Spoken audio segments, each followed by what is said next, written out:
La Bible dit que nous devons poursuivre la paix, la chercher et la rechercher. Pourquoi, si vous ne faites pas cela, elle vous échappera? Vous n'avez probablement pas moins que 200 possibilités par semaine pour perdre votre paix. Restez avec nous dans Jouissez de votre vie.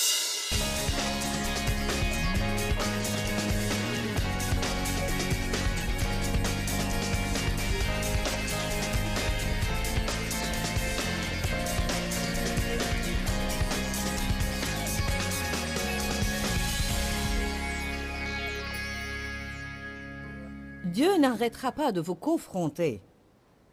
Il n'arrêtera pas de vous instruire et de vous former.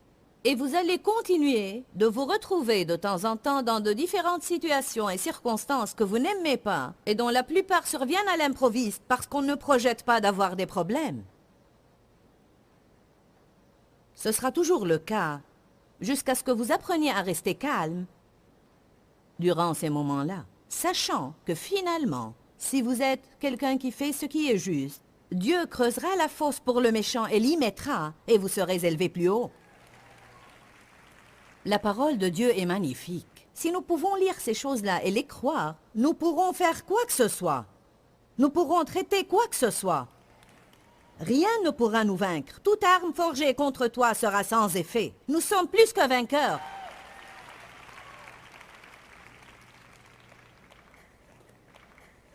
Les gens qui sont dans le monde ne savent pas ce que vous savez. Quand un problème survient, ils n'ont qu'un seul choix, être contrariés. Il n'y a pas d'autre choix pour eux.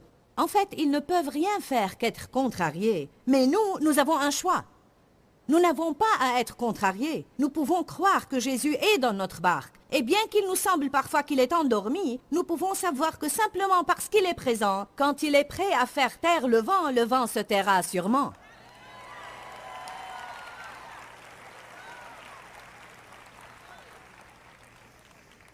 Exode 14.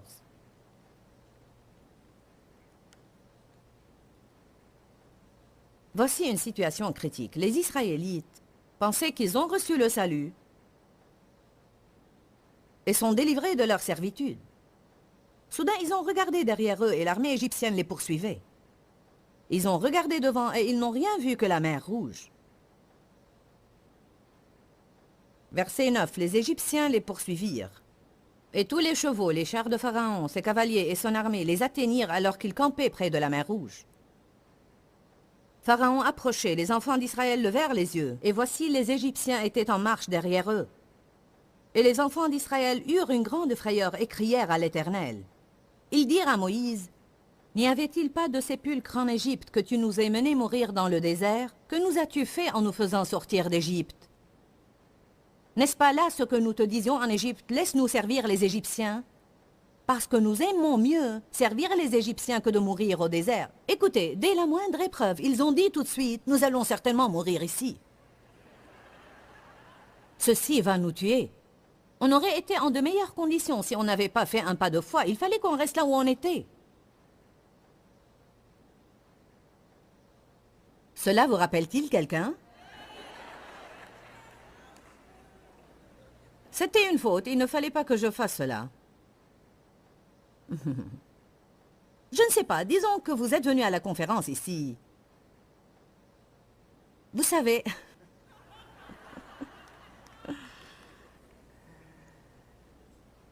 Cela ne va pas vous arriver, mais il est arrivé à quelqu'un de venir à une de mes conférences et par la suite, il n'a plus trouvé sa voiture.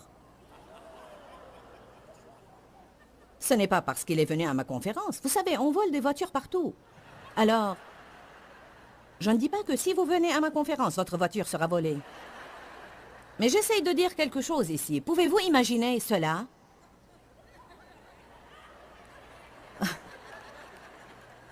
Oh Seigneur, je ne comprends pas cela. Il ne fallait pas que j'aille à cette conférence. Et puis vous dites, peut-être que je suis hors de la volonté de Dieu, je ne sais pas. Dieu ne veut pas que je m'implique dans les réunions charismatiques remplies du Saint-Esprit. Après tout, elle parle en langue. Peut-être qu'il ne faut pas que je la regarde à la télé. Je vous dis que c'est la stupidité de toutes nos pensées.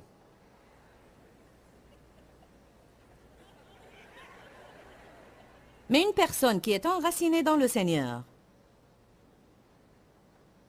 sortirait de la conférence. Et si son pneu était à plat, ou quelqu'un avait heurté sa voiture, ou il est arrivé à certaines personnes que leur voiture ne marchait pas après la conférence, et elles avaient appelé une dépanneuse. Mais une personne intelligente dirait « Le diable n'est pas content que je sois ici !»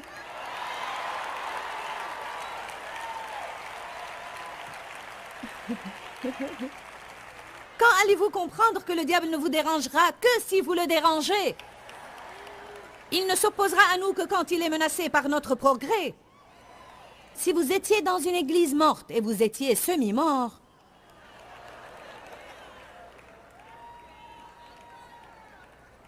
le diable vous aidera à vous habiller le dimanche matin. En fait, il vous accompagnera même.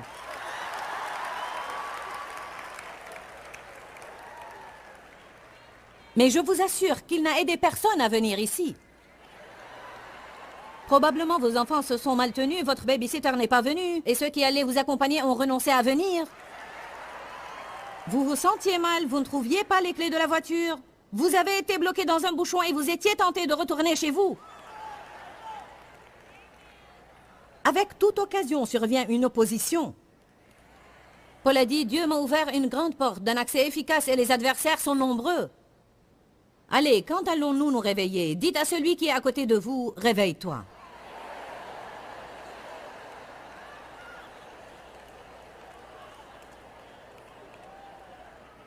Comment devons-nous faire face à nos problèmes? Pratiquons cela.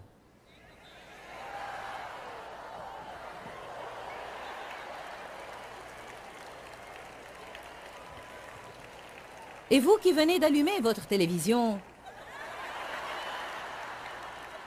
quand un problème survient, vous devez le secouer. Quand le diable vous ment, ne déclarez pas ce qu'il vous dit par votre bouche, mais quand Dieu parle, vous dites ce que vous avez à l'esprit et vous déclarez ce qu'il dit.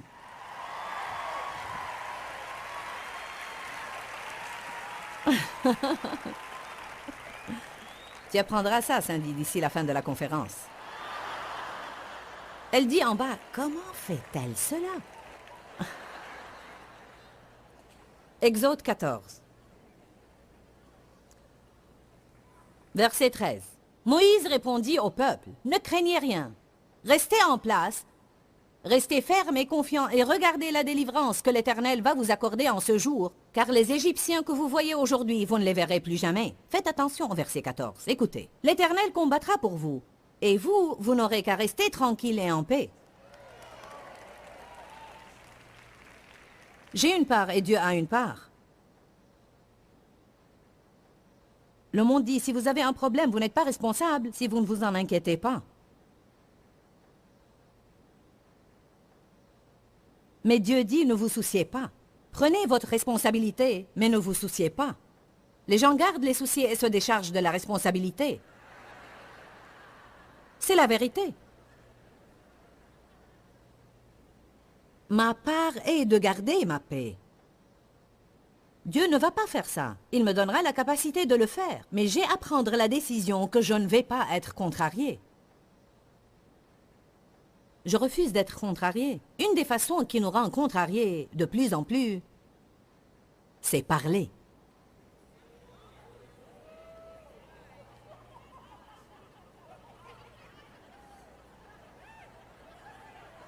Je vous ai touché, n'est-ce pas? Avez-vous remarqué que plus vous parlez de vos problèmes, plus vous êtes contrarié? Et plus nous parlons, plus nous disons des choses stupides. Amen. Nous devons en arriver au point où quand nous disons des choses stupides, nous entendons ce que nous disons. Et nous pouvons demander à Dieu de nous pardonner.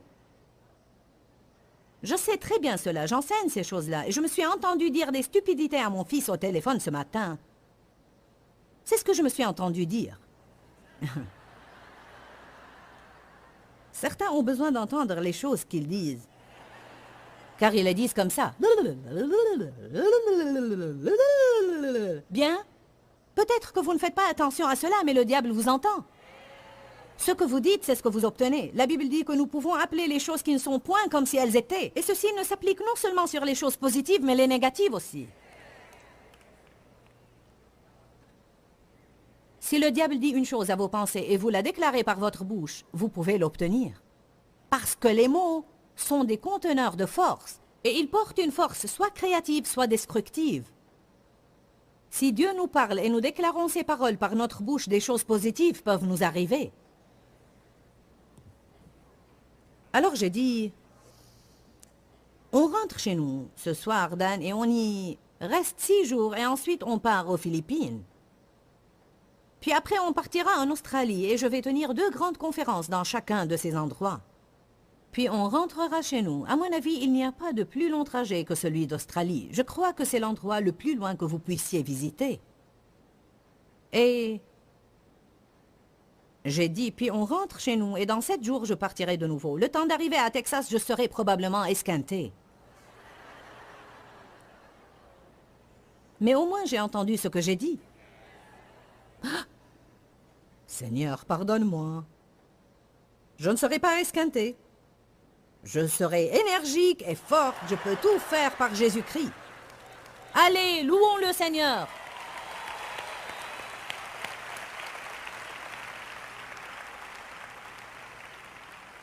Aucun homme ne peut dompter la langue. Mais Dieu peut nous aider à apprendre à écouter ce que nous disons. Et quand nous commettons une erreur, nous pouvons reformuler et changer nos phrases. Dites, je dois garder ma paix.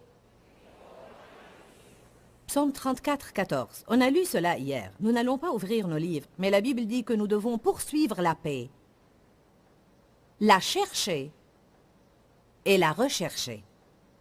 Pourquoi, si vous ne faites pas cela, elle vous échappera?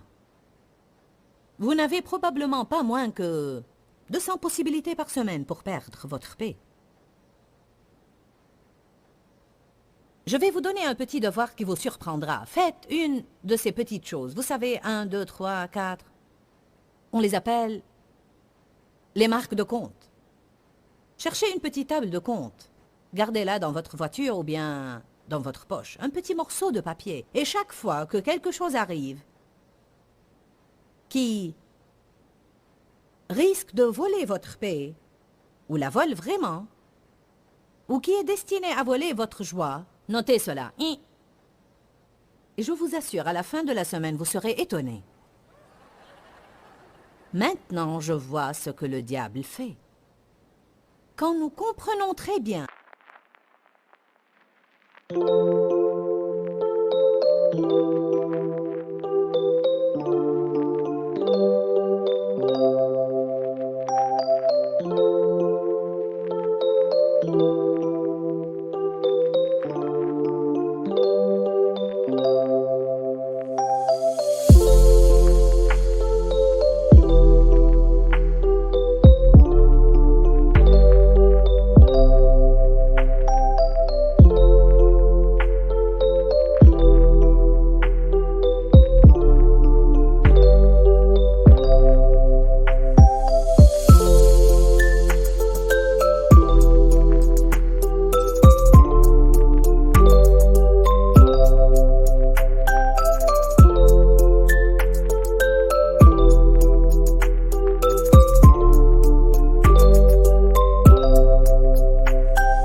que tout ce qu'il fait, c'est nous tendre un piège pour nous agacer, alors quand toutes ces choses arrivent, nous pourrons rire et dire « Ah ah, Satan, tu ne m'auras plus de nouveau. Si je dois attendre dans la queue, je peux le faire et je peux attendre paisiblement. Si je suis bloqué dans un bouchon, je suis en retard pour mon rendez-vous et je n'y peux rien, je dis « Béni soit Dieu, je vais entendre une cassette de Joyce pendant que j'attends ici. » Je crois que je vais entendre des louanges de Charles et Jill et cela m'aidera à secouer mes problèmes. Amen. Quelqu'un se retire à la dernière minute et il était censé vous accompagner quelque part et il a changé d'avis à la dernière minute.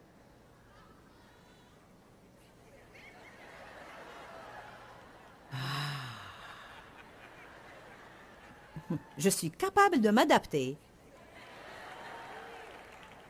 par la puissance de Dieu.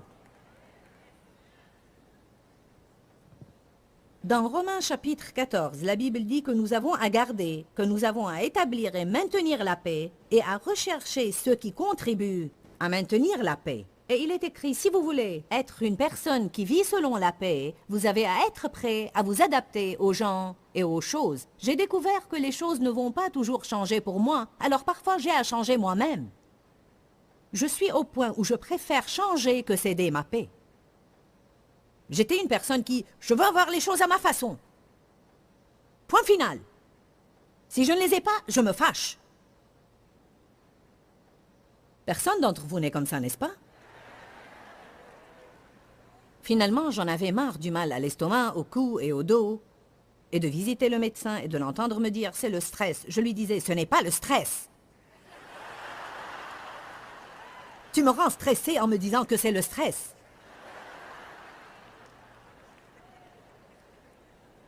J'ai dit à un médecin, écoute, je sais qu'il y a quelque chose qui ne va pas chez moi et tu dois découvrir ce que c'est. C'est vrai que j'avais un problème, mais ce n'était pas un problème physique. Je piquais beaucoup de crises par jour et ceci détruisait ma santé. Car quoi qu'il se passait, j'étais hors de moi.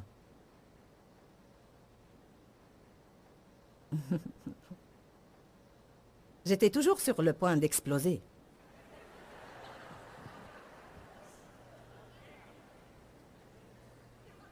Tous les soirs, devant la table de dîner, tous les soirs, quelqu'un renversait quelque chose. Tous les soirs, sans exception. Et chaque fois, je piquais une crise. Et tout le monde commençait à pleurer. Les enfants, oh, oh, oh.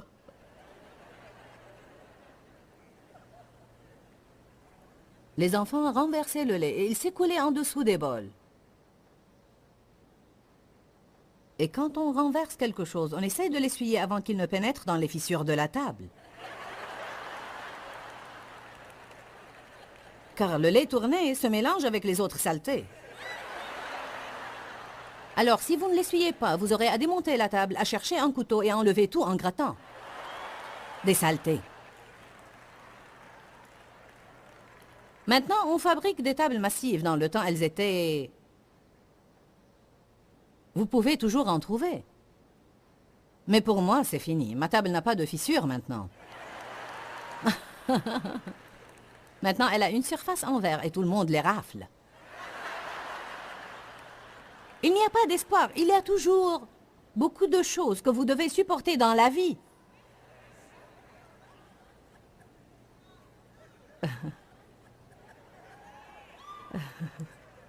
Les enfants renversaient quelque chose et je criais « Ne pouvons-nous jamais déjeuner en paix ?» Sans me rendre compte qu'on aurait pu manger en paix si j'avais tout simplement essuyé la table et gardé ma bouche close. Alors, si vous vous êtes jamais demandé « Ne pouvons-nous jamais manger en paix ?» je vous dis « Taisez-vous pour avoir la paix ».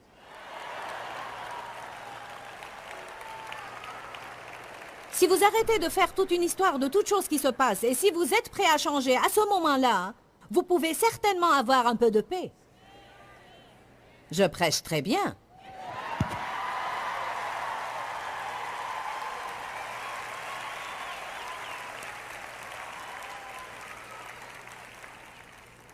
Dieu merci. Alors, une fois, j'étais sous la table. Parce que un des enfants avait renversé un liquide qui a coulé sur les pieds de la table. Et j'étais sous la table piquant une crise. Et quelqu'un m'a donné un coup de pied. Et c'était la goutte qui a fait déborder le vase. Je veux dire, accidentellement, il ne l'a pas fait exprès. Et le pauvre Dave, ayant travaillé toute la journée, rentrait chez nous et me trouvait dans un accès de colère. Et je ne comprenais pas pourquoi il voulait aller au club tous les soirs pour jouer du golf. J'ignorais pourquoi il ne restait pas à la maison.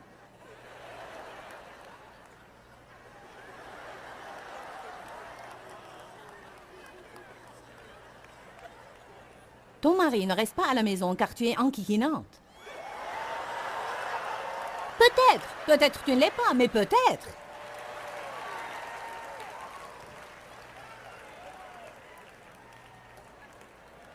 Si tu ne réussis pas à convaincre ta femme de rester à la maison, c'est peut-être parce que tu ne la cajoles pas assez. Et tu ne lui fais pas des compliments. Les hommes ont besoin de sentimentalité. Que la sentimentalité vienne sur vous. Les hommes disent ces choses sentimentales, je ne vais pas les faire, vous savez. Alors vous n'êtes pas intelligent. J'étais sous la table piquant une crise. Tous les soirs, chacun renverse quelque chose sur la table, sur les chaises. Et puis l'Esprit Saint est venu me dire précisément sous la table. Joyce, une fois le lait est renversé. Peu importe combien tu te mets en colère, tu ne pourras pas faire en sorte que le lait se retire des pieds de la table et rentre dans le verre. C'était la première fois que j'entends des choses pareilles. Et il m'a dit, Joyce, tu as à apprendre à t'adapter à tout. Dites à votre voisin, tu dois apprendre à t'adapter à tout. Il y a certaines choses que vous pouvez changer, mais il y a beaucoup d'autres choses que vous ne pouvez pas changer. Si on se retrouve par exemple face à une chose qu'on ne peut pas changer, il faut qu'on garde notre joie et qu'on garde notre paix et qu'on laisse Dieu combattre pour nous.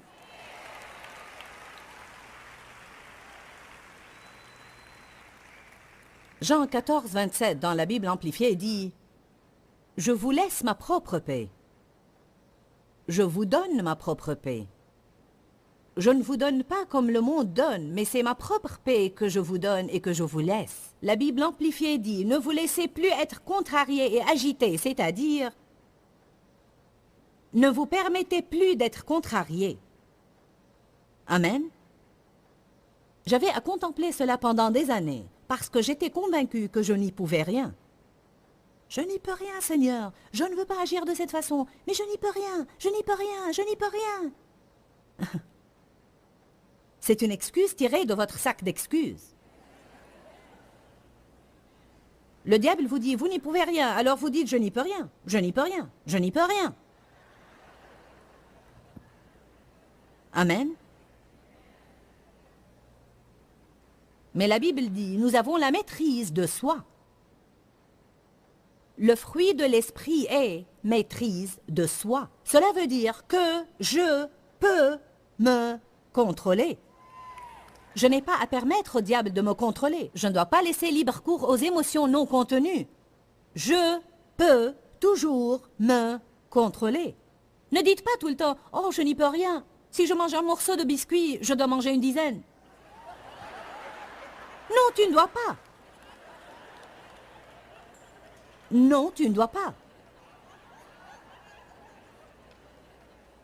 Si tu ne peux pas vaincre un biscuit, alors pourquoi essayes-tu de chasser les démons?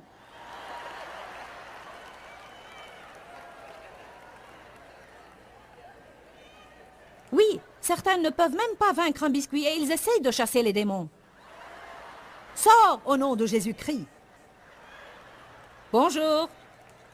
Nous nous convainquons que nous ne pouvons pas faire ces choses-là. Nous nous convainquons nous-mêmes. Je ne peux pas arrêter de fumer.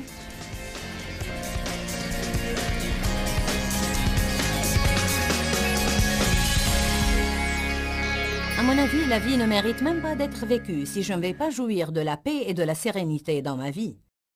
En réalité, j'ai découvert que la paix ne va pas être présente accidentellement. Je dois rechercher la paix et je dois m'agripper à ma paix. Je crois que si je fais cela, j'accomplirai alors de plus en plus la volonté de Dieu pour ma vie. Tout le monde veut savoir quelle est la volonté de Dieu pour eux. Nous voulons tous rechercher la volonté de Dieu et nous voulons nous assurer que nous accomplissons le but de Dieu dans notre vie. Mais je crois que beaucoup de gens sont la plupart des fois vexés du fait qu'ils n'arrivent pas à entendre la voix de Dieu. Je vous encourage maintenant, si vous voulez entendre la voix de Dieu pour que vous puissiez découvrir quel est son but pour vous, la première chose que vous devez faire, écoutez-moi bien, est de vous calmer. Jésus a dit, « Je vous donne ma propre paix. Non comme le monde donne, mais je vous donne ma paix à moi. » Écoutez-moi bien, j'ai une parole dite entendue pour vous aujourd'hui. Je crois que certains d'entre vous demandent une parole à Dieu. Nous aimons toujours recevoir une promesse. Cela ne signifie pas nécessairement qu'elle ne peut pas être une parole tirée d'ici, que Dieu rend vivante dans notre cœur. Dieu m'a mis cette écriture à cœur pour que je conclue avec aujourd'hui. Exode 14, 14. L'Éternel combattra pour vous, et vous gardez votre paix et restez dans le repos. Vous dites, Seigneur, quand le combat va se terminer? Je vous dis aujourd'hui, quand vous gardez votre paix. Quand vous devenez calme et vous entrez dans le repos de Dieu, vous verrez Dieu combattre pour vous comme personne ne pourrait jamais combattre pour vous. Je vous dis, je crois que les ennemis que vous avez vus aujourd'hui, vous ne les reverrez plus car le Seigneur des armées combat pour vous. Gardez votre paix. Il y a une puissance dans la paix. Que Dieu vous bénisse. Dis-leur que je les aime. Dans ce livret, Joyce Meyer donne une révélation de l'amour de Dieu pour nous. Pour obtenir ce livret gratuitement, écrivez-nous à Joyce Meyer, boîte postale 40095-6300, Larnaca, Chypre. Ou bien visitez notre site web www.joycemeyer.org/fr.